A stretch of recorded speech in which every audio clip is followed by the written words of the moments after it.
This is Financial Standard, the definitive source of news, thought leadership and analysis for Australian wealth management professionals. Financial Standard. Take the lead. Hello and welcome to the Financial Standard podcast. As you may have already heard, 2024 is the year of the election, with more than 50 countries heading to the polls this year, including the big one, the US. Knowing that much of what happens in Australia is dictated by other nations, it's important to consider how all these elections might affect financial markets. With me to do just that is GSFM Investment Strategy Advisor, Stephen Miller. Thank you so much for joining us, Stephen. It's my pleasure, Chloe. Now, Stephen, as mentioned, we're in the year of the election. What are the key elections that we should be keeping an eye on? The US election is always a big one, but Sure. This one is shaping up to be one for the ages, it seems. Yeah, well, look, I think you said in your introduction that there's, more than 50 countries participating in elections this year. That's over 50% of the world's population. Crazy. And so there's a number of them. Obviously, the US election looms large, with it looks now that Donald Trump has probably got the Republican nomination sewed up. And so it'll be a Trump v. Biden. And it won't just be the, can I call it sometimes febrile political environment. Some may use the term dysfunctional political environment in the US. That I think what that does is, in the first instance, it elevates uncertainty. And markets don't particularly like uncertainty. And so, what that might mean is that might be one source of volatility in financial markets, particularly as the election gets more proximate, and particularly if it looks close. And of course, the implications will be different depending on who wins. So on the one hand, if you have the incumbent President Biden winning, I think what a number of investors will be looking for is some of the policies that he's promoted in terms of government sponsoring of, decarbonisation. Who are going to be the beneficiaries of that? Mm-hmm. I think the other issue that's out there, and I think this is regardless of who wins, is things like supply chain security. Now, supply chain security sounds good, but often it's a Trojan horse for protection. So I think that's the other issue we need to sort of keep an eye on in the US. Oddly enough, one thing that President Biden and ex-President Trump both agree on is the need for more protection. Now, if that has positive elements like supply chain security, that's fine. But often it's just protection for political expedience sake, and that comes at the cost of long-term economic growth. But let's return to this supply chain security issue. Yeah. I think what the US is looking at, for example, an important election this year was the Taiwanese election. Taiwan is the home of 90% of chip makers.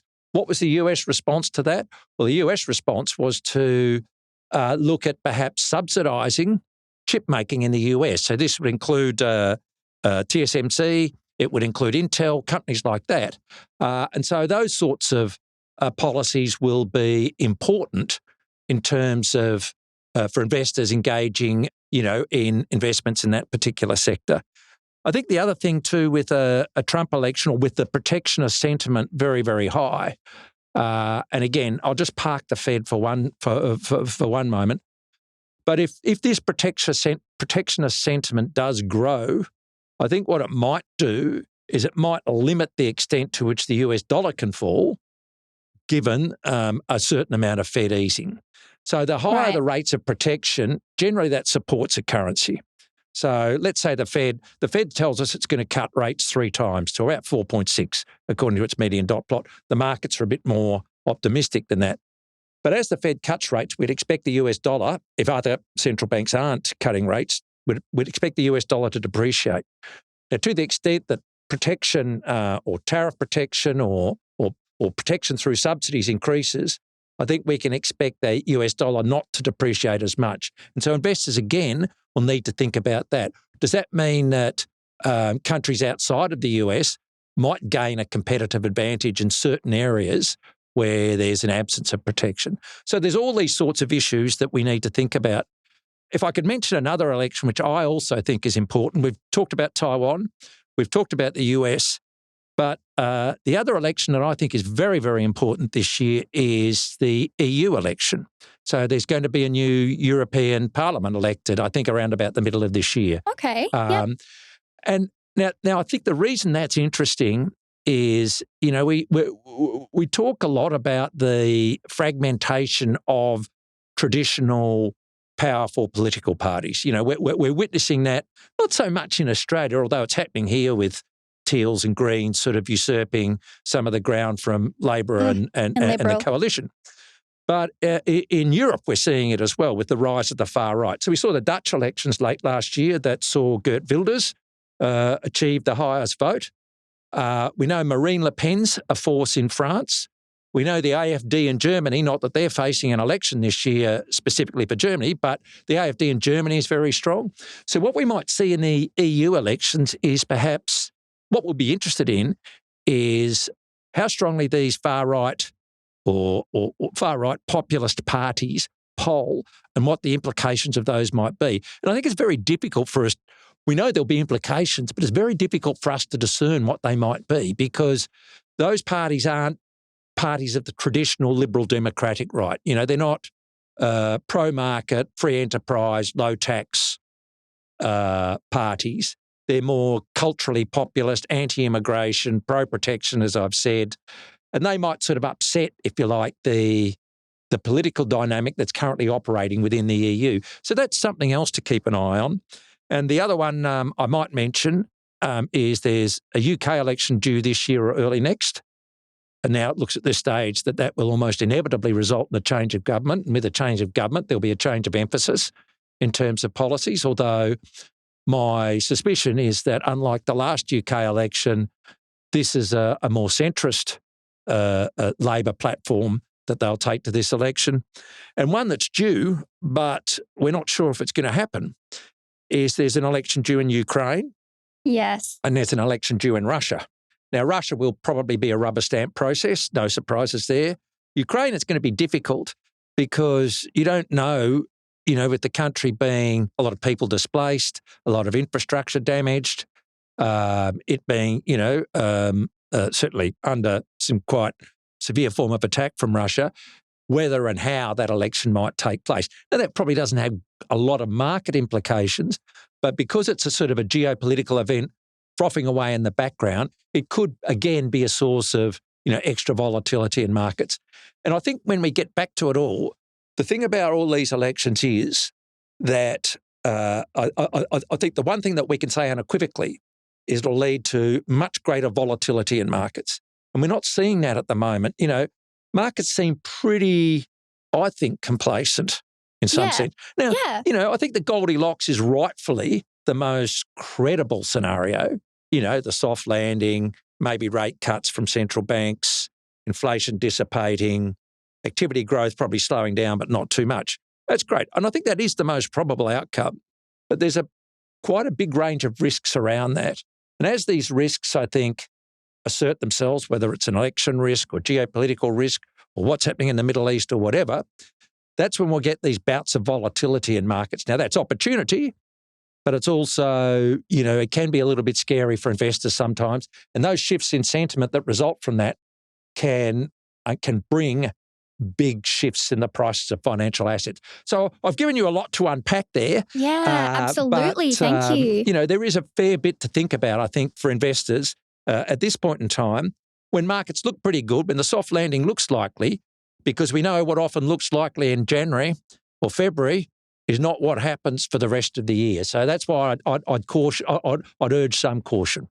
Yes. Oh, well, thank you for such a comprehensive answer. There's a lot to think about. And yes, it sort of feels as though we're in the eye of the storm. Everything seems calm right now, but there's, something sort of swirling aroknow us. Yeah, I think, and again, I think that's right. So what are the investment lessons from that? It's, we know that bonds and equities are the foundation of a let's call it a multi-asset portfolio. Everyone's superannuation generally has a foundational element of equity exposure and a foundational element of bond exposure, and that's appropriate. Now, we used to talk about 60-40 portfolios. I think what we've learned in the last couple of years is we can't always rely on that negative return correlation between bonds and equities.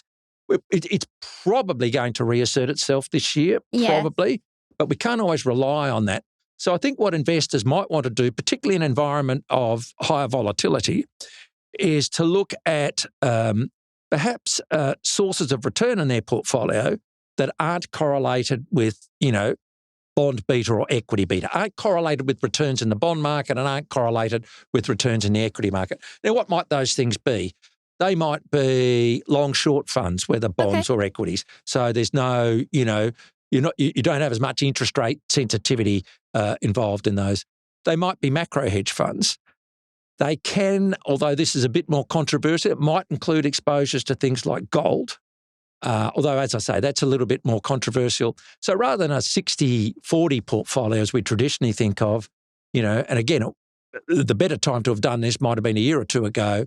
It's probably better that investors think about things like 40-30 portfolios, 40 equities, 30 bonds, and 30 there's other stuff that I'm talking about. Now, it's very easy for me to sit here and say that because when I look at the other stuff, you've obviously got to pick a skilled manager.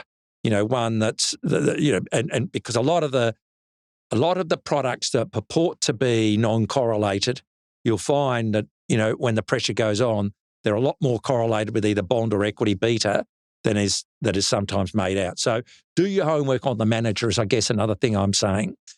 And while I'm on it, the other thing about volatility is that it tends to, in equity markets, there tends to be a greater dispersion during times of volatility of individual stock performances. So what that does is it increases the potential returns from investing again in a good active manager.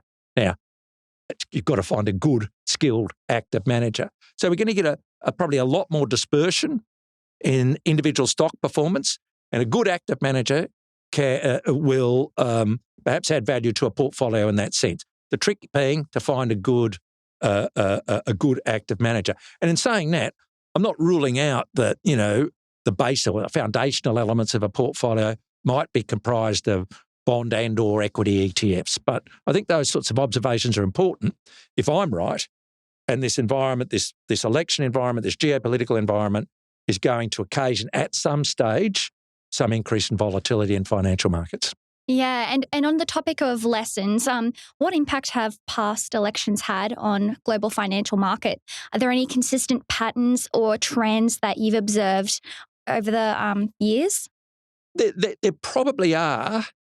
I'm not sure that they're going to tell us much about what's happening this year. And it goes back to something that I said earlier. It's the traditional parties, on the left, it's on the centre left, it's generally been social democratic type parties like our Labor Party, and on the right, it's been small c conservative liberal economic parties like our Liberal Party, or the Conservatives and Labor in the UK, or the Democrats and Republicans in the US. Not so much in Australia, but elsewhere, and it is present in Australia, as I said earlier, but elsewhere we're sort of seeing a fracturing, or if you like, some of the right parties are evolving into perhaps less market-friendly manifestations, where I mentioned protection earlier, I mentioned increased regulation, these sorts of things. So whereas before, if you've got a Republican win, generally markets would greet that with some form of enthusiasm. It generally meant lower taxes, it generally meant lower regulation, it generally meant, letting markets do their stuff, which and the judgment of markets was that this would be good for, say equity beta. I think that's less clear these days. I think, I don't expect the Trump platform to be so focused on tax cuts this time round as it was last. So again, the markets might not have greet a Trump victory with, the enthusiasm that they appeared to back in 2016. I think Europe, it's even more pronounced because, as I mentioned, those right-wing populist parties in Europe are not market-friendly. They're not, they do have a greater proclivity for regulatory intervention. So it's not clear that even we're seeing that traditionally you would have seen so-called right-wing parties, markets greet that with some enthusiasm. I'm not sure that that's going to be true this time around. Wow. So that could be a difference. I'm not sure that they'd necessarily... I don't think markets would be too troubled by a Starmer government in the UK. I don't think they'd be too troubled by a Biden administration in the US. I don't think they'd be troubled by a Trump administration as well. I just think markets they're going to be a little bit more non-traditional in their reactions to what might unfold as a consequence of these elections. So you're right in saying, the past, there are some sort of broad trends we can discern from the past. I'm just less sure that they're applicable in 2024. That's so interesting. So it seems like we're entering a whole new ballgame. Was it Mark Twain that said the past never repeats itself, but it rhymes? It often rhymes. Something like that. So something like that. So, I mean, it's interesting that you think that it'll be completely different this year. So I wonder how it'll play out. Completely different might be... it might be too strong. Overstating it. But I think, there are nuances that investors should take note of rather than mechanically apply some of the consequences of what we've seen in terms of elections past. Yeah, yeah. And there is a growing, we're no longer in that sort of what used to be called a long time ago, the Washington consensus. We're no longer in that, regulators are increasingly emboldened. Now that can create opportunity, but it also can create some negativity as well. I talked earlier about government spending on decarbonisation. So there's going to be some winners there. Yes, yeah. Government spending on securing supply chains. There's going to be some winners there. So, I guess, they're the things that we're going to have to look at, the specifics of policies, and judge who are the winners and who are the losers. And there's also other things bubbling in the background. I think it'll be incredibly disruptive. Let's look at AI. Now, I'm an old bond guy, so I'm sort of a pretty simple macro guy. So, I can mention the words A and I, and know that there's going to be an impact. But it's going to be hugely assist, as we've already seen, the performance of some stocks. But it could be quite disruptive for, another set of stocks that aren't equipped to, or companies that aren't equipped to capture the benefits of AI and will suffer the disruptive consequences of it. So, there's all these other things happening as well. Yeah, there's a lot to consider. Well, thank you so much for your time, Stephen. You've certainly given us a lot to think about. You've spoken about where you think the opportunities will lie and where investors should remain cautious. And you've also spoken about how important it is to have an active fund manager and really do your homework when you're looking at who you want to take care of your money, essentially, in your investments. Yep.